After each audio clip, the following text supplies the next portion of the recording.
Hello बच्चों। तो चलिए आज हम लोग स्टार्ट करने वाले हैं काइनेमेटिक्स। तो आज हम अपना बेसिक स्टार्ट करते हैं, जैसे रेस्ट क्या होता है, मोशन क्या होता है, फ्रेम ऑफ रेफरेंस क्या होता है। तो चलिए स्टार्ट करते हैं। तो सबसे पहले स्टार्ट करते हैं कि मैकेनिक्स क्या होता है। अब देखिए, मैकेनिक्स फिजिक्स का एक ऐसा ब्रांच है जिसमें हम किसी भी पार्टिकल के मोशन के बारे में पढ़ते हैं, या जब बॉडी स्पेस में होती है तो क्या होता है वो पढ़ते हैं, उसमें किस तरह का मोशन होता है, और किसके साथ, टाइम के साथ। यानी टाइम के रिस्पेक्ट में किसी भी पार्टिकल का मोशन, या फिर क्या कहते हैं, बॉडी जो है स्पेस में किस तरह का बिहेव कर रहा है, वो कैसे मूव कर रहा है। ठीक है, ये सब हमको जिस ब्रांच में पढ़ना पड़ता है फिजिक्स का, उसी को क्या कहते हैं, मैकेनिक्स। मैकेनिक्स का ही एक हिस्सा है अपना काइनेमेटिक्स। काइनेमेटिक्स किसको कहते हैं? काइनेमेटिक्स मैकेनिक्स का ब्रांच है जिसमें हम पढ़ते हैं मोशन के बारे में, और ये चीज़ को छोड़कर कि मोशन किस वजह से प्रोड्यूस हो रहा है, अर्थात हम स्टडी ऑफ मोशन करते हैं। अगर वो मोशन प्रोड्यूस क्यों हो रहा है, ठीक है, इससे हमें कोई लेना देना नहीं है। यानी हम यहाँ पर सिर्फ मोशन के टाइप्स के बारे में पढ़ेंगे, और ये जो मोशन के रीजन है, जो कॉज हैं, ठीक है, उसका स्टडी जो करना पड़ता है वो कहाँ करना पड़ता है, डायनामिक्स में। यानी कि the study of cause of motion is called dynamic. ठीक है, तो हमने ये सीखा कि स्टडी ऑफ मोशन, ठीक है, या बॉडी जो स्पेस में है ना, या टाइम, इन सब का जो स्टडी हम फिजिक्स के जिस ब्रांच में करते हैं उसको क्या कहते हैं, मैकेनिक्स कहते हैं। काइनेमेटिक्स क्या होता है? काइनेमेटिक्स मैकेनिक्स का एक ऐसा ब्रांच है जिसमें हम पढ़ते हैं मोशन के बारे में। ठीक है, और हम को इससे कोई मतलब नहीं होता है कि मोशन के प्रोड्यूस होने की वजह क्या है। ठीक है, और फिजिक्स के जिस ब्रांच में या मैकेनिक्स के जिस ब्रांच में हम स्टडी करते हैं मोशन के रीजन का, कि मोशन हो क्यों रहा है, इसको हम लोग डायनामिक कहते हैं, डायनामिक्स। अब देखिए, फ्रेम ऑफ रेफरेंस, इसको एक लाइन में समझेंगे कि कोई भी प्लेस, पर्सन या थिंग्स जहाँ से हम मेजरमेंट की स्टार्ट करते हैं, या जहाँ से मेजरमेंट शुरू करते हैं, या जहाँ से मेजरमेंट लेते हैं, वही उसका फ्रेम ऑफ रेफरेंस कहलाता है। और फिजिक्स की दुनिया में इसमें हम लोग क्या करते हैं, ज़्यादा से ज़्यादा कोऑर्डिनेट सेट को, ठीक है, यानी सेट ऑफ एक्सिस, इसको क्या कहते हैं, कोऑर्डिनेट सेट को ही रेफरेंस मानते हैं। ठीक है, जिससे कि हमको पता चलता है कि पार्टिकल का पोजीशन कहाँ है, ठीक है, पार्टिकल का मोशन जो है वो कैसे डिस्क्राइब किया जाए।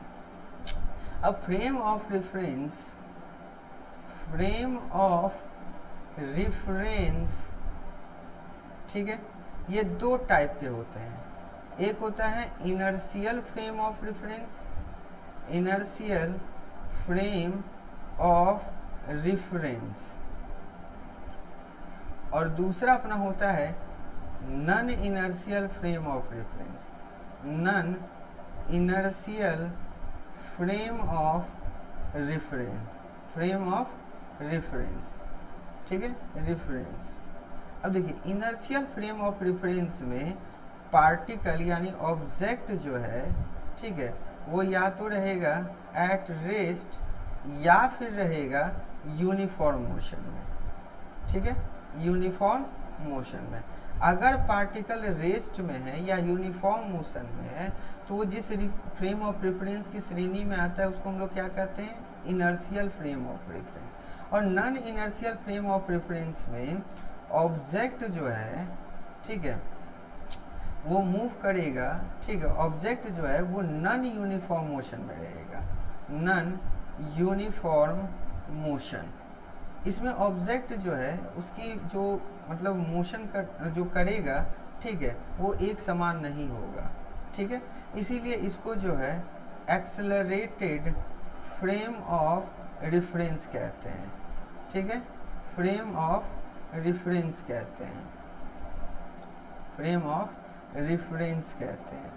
ठीक है, एक्सेलरेटेड फ्रेम ऑफ रेफरेंस, और इसको कहते हैं non accelerated frame of reference. ठीक है, रेफरेंस। अब यहाँ देखिए, पार्टिकल अगर यूनिफॉर्म मोशन में है तो एक्सेलरेशन होने का सवाल ही नहीं है, ठीक है, क्योंकि एक्सेलरेशन के बारे में हम 9th में पढ़ेगी, क्या होता है v minus you by T. अब v और u, ठीक है, ये जो वेलोसिटी है वो मोशन की वजह से है, अगर ये दोनों समान है तो एक्सेलरेशन होगा ही नहीं, ठीक है, लेकिन यहाँ पर नॉन यूनिफॉर्म मोशन में एक्सेलरेशन जो है वो क्रिएट होगा, इसलिए इसको एक्सेलरेटेड फ्रेम ऑफ रेफरेंस भी कहते हैं, ठीक है। एक्सेलरेशन के बारे में इसी चैप्टर में हमें आगे भी पढ़ना है, ठीक है।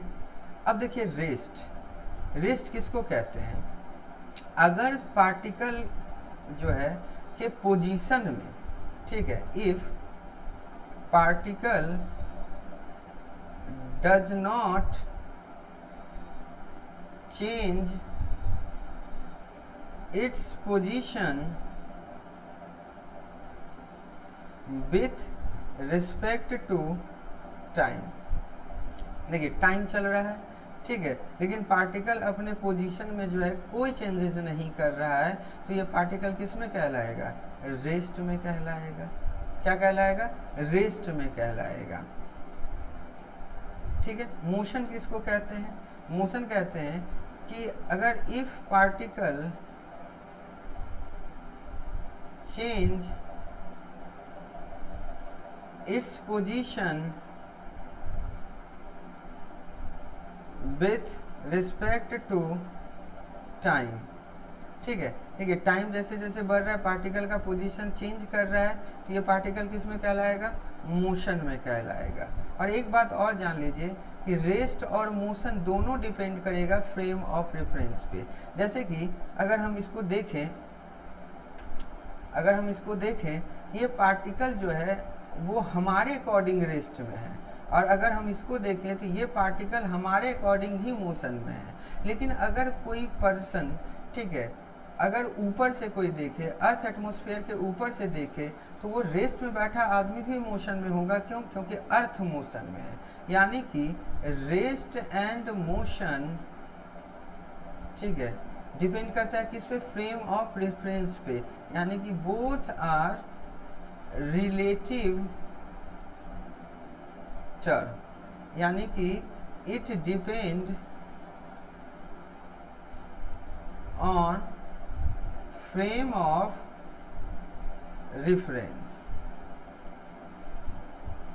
It's depend on frame of reference, यानी कि जैसा फ्रेम ऑफ रेफरेंस होगा, जिसके अकॉर्डिंग हम मेजरमेंट स्टार्ट करेंगे, उसी के अकॉर्डिंग जो है ये डिसीजन होगा कि वो पार्टिकल रेस्ट में है या मोशन में है। लेकिन इतना जान लीजिए कि बेसिक ये है कि पार्टिकल अगर अपना पोजीशन चेंज कर रहा है टाइम के रिस्पेक्ट में, तो वो मोशन में कहलाएगा। अगर चेंज नहीं कर रहा है, ठीक है, अगर पार्टिकल अपना पोजीशन जो है चेंज नहीं कर रहा है, ठीक है, टाइम के रिस्पेक्ट में, तो ये पार्टिकल किस में कहलाएगा? रेस्ट में कहलाएगा। तो आज के लिए सिर्फ इतना ही, ठीक है, मिलते हैं नेक्स्ट वीडियो में। Thank you.